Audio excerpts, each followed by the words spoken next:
زکوٰۃ فرض ہے، اس کا انکار کرنے والا کافر ہے، نہ دینے والا فاسق اور جہنمی ہے، اور ادا کرنے میں دیر لگانے والا گنہگار ہے۔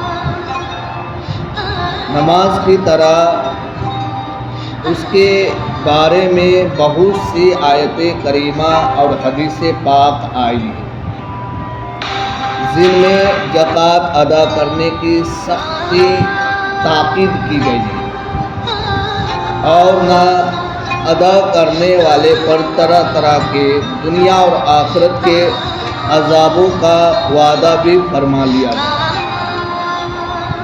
اللہ تعالیٰ کے لیے مال کے ایک حصہ کا جو شریعت نے مقرر کیا ہے، کسی فقیر کو مالک بنا دینا، شریعت میں اس کو زکوٰۃ کہتے ہیں۔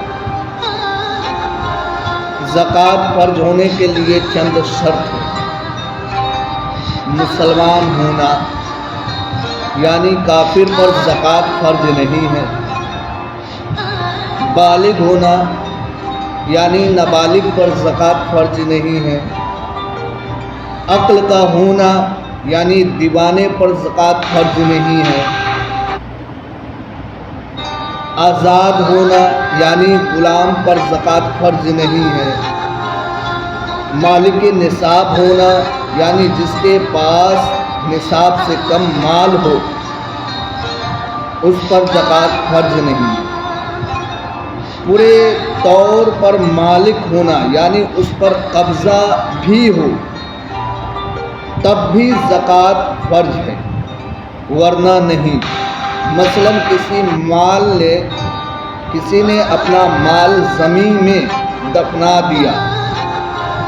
دفن کر دیا اور جگہ بھول گیا، پھر برسوں کے بعد اس جگہ یاد آئی اور مال مل گیا، تو جب تک مال نہ ملا تھا اس زمانے کی زکوٰۃ واجب نہیں ہے، کیونکہ نصاب کا مالک تو تھا مگر اس پر قبضہ نہیں تھا۔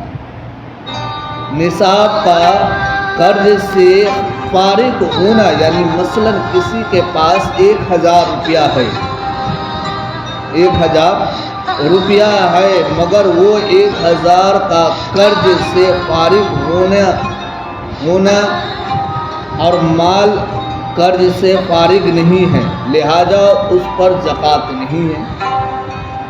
نصاب کا حاجت اصلیہ سے فارغ ہونا، یعنی حاجت اصلیہ یعنی آدمی کو زندگی بسر کرنے میں جن چیزوں کی ضرورت ہوتی ہے، مثلاً اپنے رہنے سہنے کا مکان، گرمیوں کے کپڑے، گھریلو سامان یعنی کھانے پینے اور کھانا پکانے اور برتن، چارپائی، کرسی، میز وغیرہ، ان تمام چیزوں پر زکوٰۃ فرض نہیں ہے۔